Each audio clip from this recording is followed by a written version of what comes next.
Good evening and welcome to the COVID-19 update on Channels Television. I'm Millicent Walker. First, the highlights. Federal government signs memorandum of action with Nigeria Association of Resident Doctors to avert the union's nationwide strike. INEC chairman receives COVID-19 vaccination, says commission to develop new technology to ease registration and avoid breach of coronavirus guidelines. India's temporary hold on major exports of AstraZeneca COVID vaccines threatens Africa's vaccination plans, warns director of the Africa Centers for Disease Control and Prevention.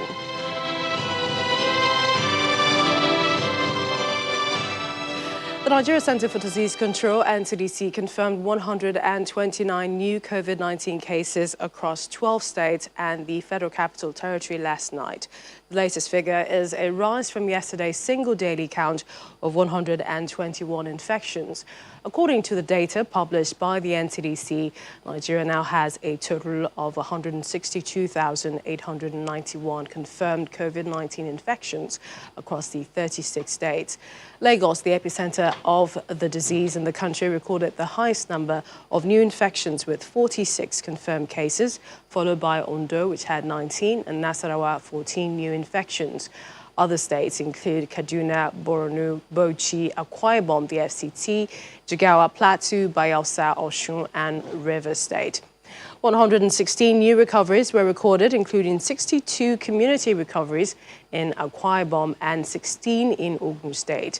The NCDC reported one death, and currently there are 9,186 active cases and over 1.7 million tests carried out so far.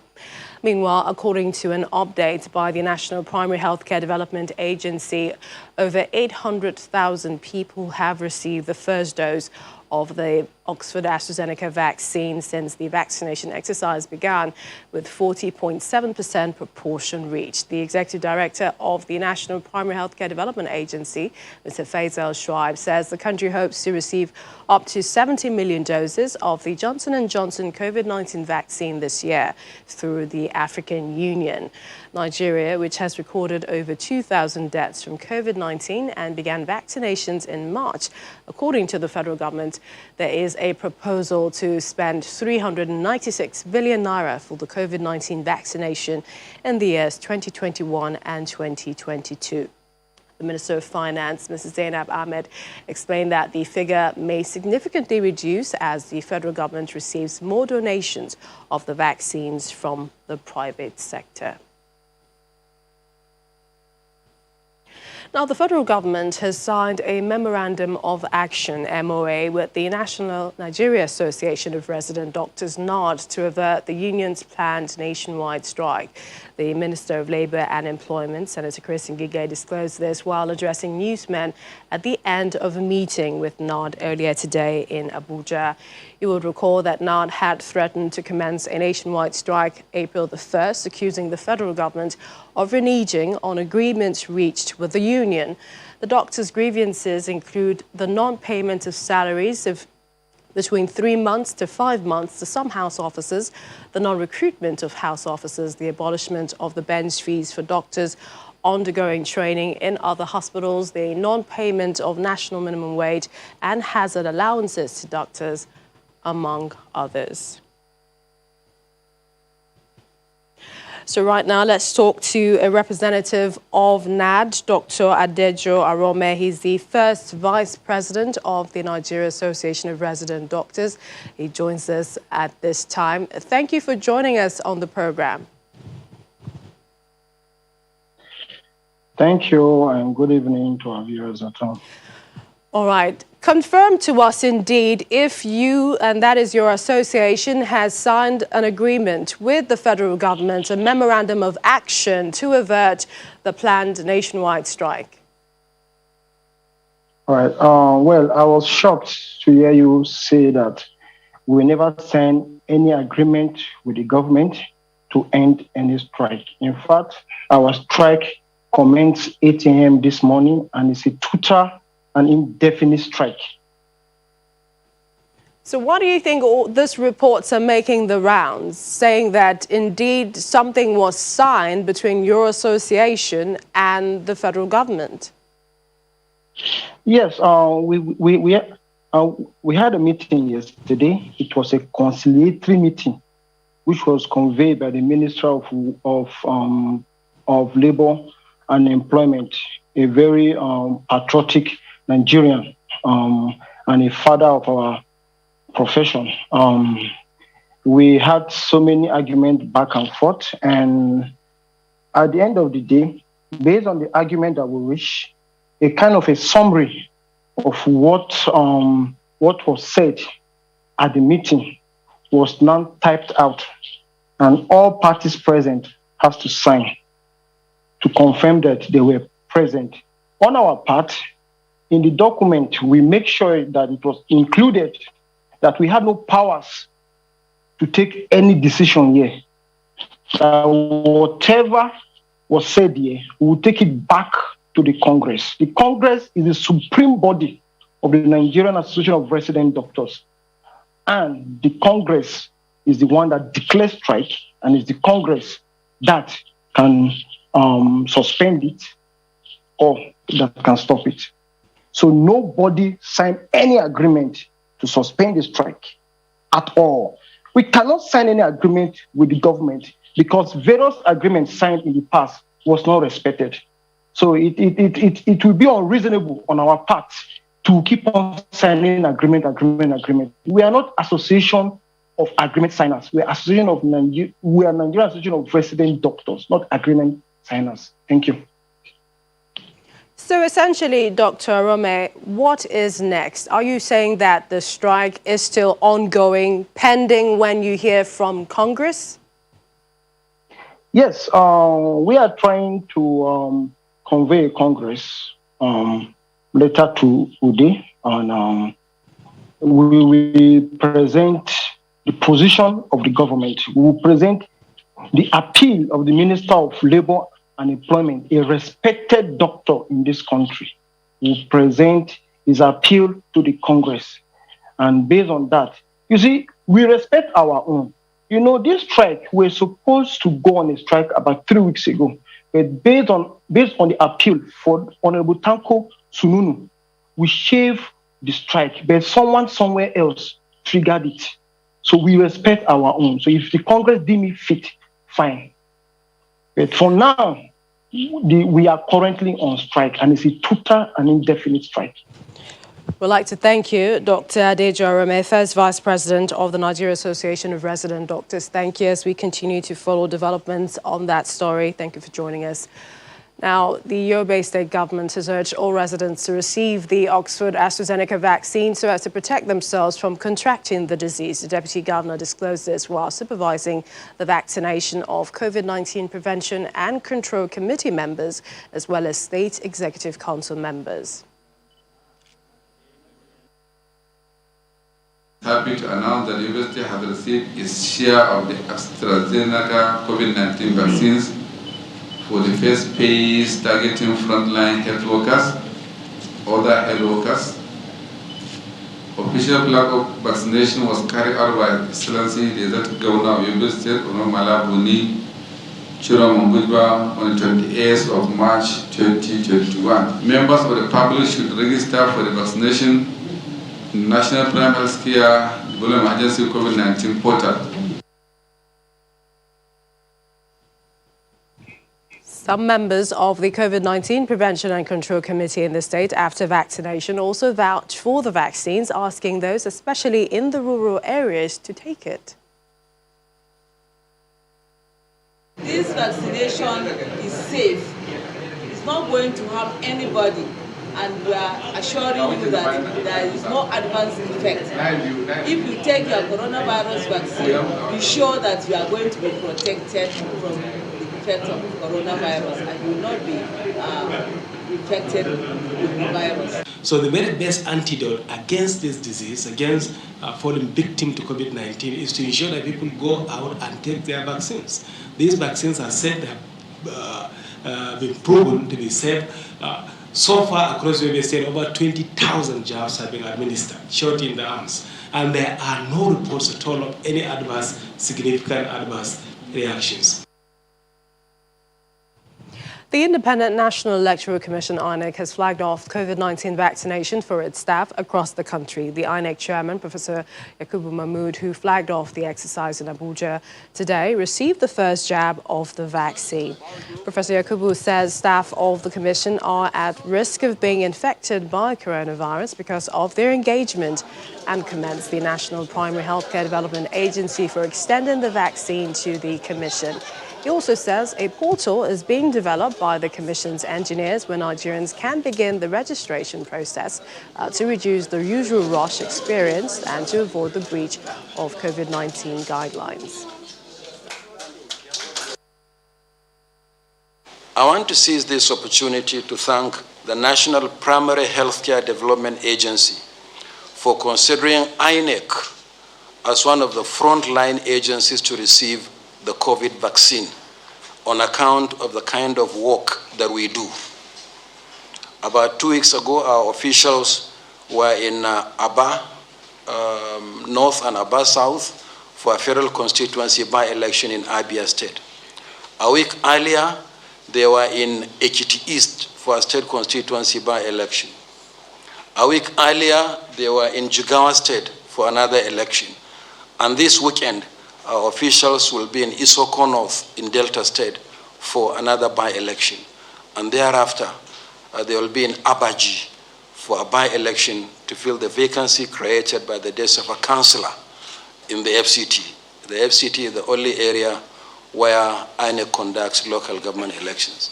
So we take a lot of risks, and we have to continue to do so in the national interest, because the responsibility for conducting elections and our democracy cannot be suspended on account of the national or global health emergency.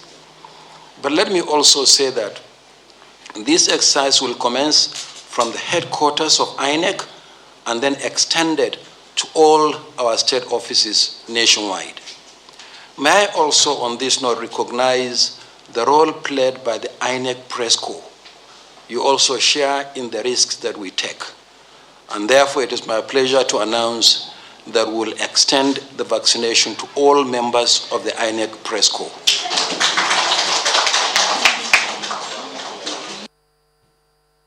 Now, ahead of the National Sports Festival, Borno State has vaccinated 150 contingents with the AstraZeneca COVID-19 vaccines. The festival failed to hold on the original date scheduled in 2020 due to the pandemic. According to the Executive Secretary of the Borno State Sports Council, Amina Manzo Wakil, all conditions for participating in the festival has now been met. National Sport Festival coming up in Ido is supposed to be last year, but due to COVID-19, it has been postponed. So now they have already sent us the date of the new date for the festival. We are getting ready. You can see one of the prerequisites for our participation there is we have to do vaccine for COVID-19 plus a test for COVID-19. And we have already taken the vaccine. We are here for the test. Still ahead, according to the World Health Organization, genomic sequencing is central to the COVID-19 response. We find out what Nigeria is doing in that regard. Join us again. Joining us right now is Professor Christian Happy, Professor of Molecular Biology and Genomics in the Department of Biological Sciences and the Director, African Center of Excellence for Genomics of Infectious Diseases. He is also the Directorate of Research Innovations and Partnerships, Redeemers University. Thank you for joining us on the program. Thank you. Thank you for having me on the program. Prof, what is genomic sequencing and how important is it in the pandemic fight? Well, genomic sequencing is a science that studies the entirety of the genes of an organism. And sequencing is a technology that enables you to have access to that technology. It's a deep dive into the whole genes of an organism, and then to understand how they work and what is the relationship between the changes that we see within the genes and the phenotype. The phenotype here is the behavior of that organism. So for instance, for COVID, is very important because it is through genomic sequencing that you are able to identify the variants that are circulating. It is through genomic sequencing that you are able to see or to assess how much the virus is changing and to discover if the changes that the virus is adopting are affecting your drug or your vaccine or your diagnostics. So genomic sequencing then becomes a very central tool for to assess the evolution of the virus. And that's why you can see that it has become the centerpiece in the midst of this pandemic in order to see exactly how the virus is behaving. And then we use such a tool and such technology in order to guide public health response. So in Nigeria, what is the latest with the ongoing sequencing of the virus COVID-19? In Nigeria, presently, we have almost over 600 genomes of the virus sequence, and then this is across about 27 of all the states in Nigeria. So we know exactly the different variants that are circulating. We know that across Nigeria, there are 55 different variants that are circulating in the country. But among the 55 different variants that are circulating in the country in Nigeria, we've identified 3 major variants of concern. And one of those variants, it is the UK B117 variant. We have also identified a new variant in Nigeria, which is the B1525. We've also identified the original variant, which is the variant that contains the spike protein, the D614G mutation. So those are the variants that are circulating in Nigeria that we call variants of concern. So out of the other 52 variants are variants that are not variants of concern because they have no, the mutation in those variants or the changes in those viruses have no implication in terms of transmissibility of the virus or pathogenicity of the virus. So, and that's how we define variants of concern. The variants of concerns are the variants that are associated with increased transmissibility or increased pathogenicity. So we have, that's the situation in Nigeria. We know all of the states where they are. We find them in the southern part of Nigeria. We also find them in the Middle East and then some part in the Southeast and in the South-South. So we are working in collaboration with the Nigeria Center for Disease Control. We give them this information in real time, and then they use this information with the Presidential Task Force in order to make the necessary interventions. So that's what we've been doing since the beginning of the pandemic. I've read that Africa contains much more genetic diversity than any other continent, and because humans originated there, this diversity can provide insights into a lot of things, evolution, common diseases. From the findings, how has that affected our response to the pandemic? Well, I think there are 2 concepts here. What you're talking about, looking at the genetic diversity of Africans, have to do with us, the host, that is a human. So, and then apart from the genetic diversity of Africans, which makes us the most diverse people on Earth in terms of genetics, then we also have about the virus, but we need to know that most of the genetic diversity that we observe in Africa are driven by biological events. For instance, malaria is one of the things that drive the genetic diversity in Africa, that drove the genetic diversity of Africans. We have things like sickle cell, are things that are driving the genetic diversity in Africa. So there are many diseases generally that have driven the genomes of Africans in a way that is very unique. So, and as such, we are still studying to see whether there is a relationship between the genetic diversity observed in African population and potential protection, against a virus like COVID-19. We've seen a situation whereby, in Africa, we have not seen the hiking number of deaths compared to other parts of the world. So studies are ongoing in order to identify, why the relationship between, for instance, the diversity or the observing African population and potential protection against coronavirus. So it is not only just related to genetics, but also think about there are many other factors that could be responsible for what you're trying to describe.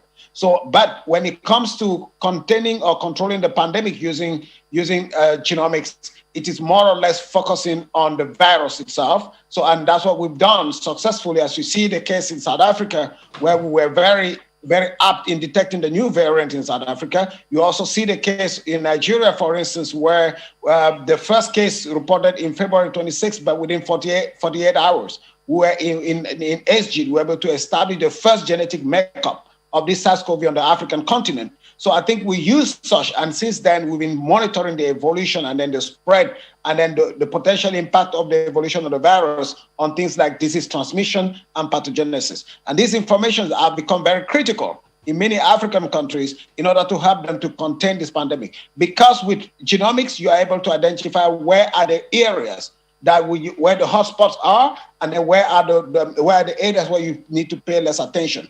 We are also able to identify what we call community transmission. You can see exactly how viruses are transmitted from places to places or from state to state, as we've seen across Nigeria. We see some variants moving from Lagos, for instance, to other states across the country. So that really gives us, the firepower that you need in order to contain this pandemic. This is a privilege that Nigeria has and many other African countries don't have.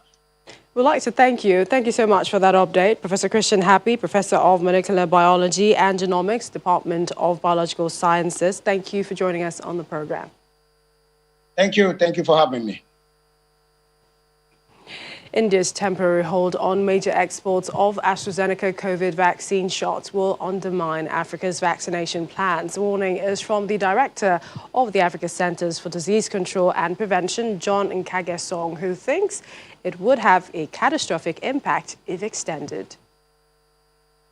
The warning by Mr. Nkagesong comes as India decided to delay big exports of the shots made in its territory by the Serum Institute of India to make sure it could meet local demand. It will definitely impact our ability to continuously vaccinate people. The first wave of vaccines came in through COVID, and it was predominantly from AstraZeneca from India, from the Serum Institute.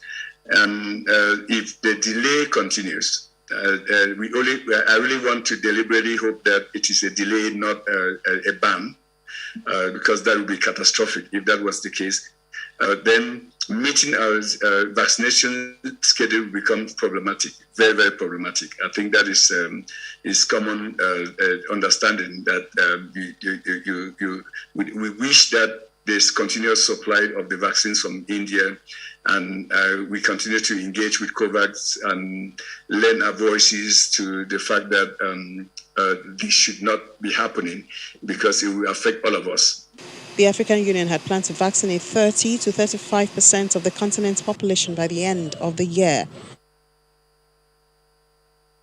Continue to take responsibility. You can visit our website, that's channelstv.com, for more updates, a better understanding of the pandemic. You can find several other stories there as well. That's the program this evening. Thank you for watching. I'm Millicent Walker. Stay healthy.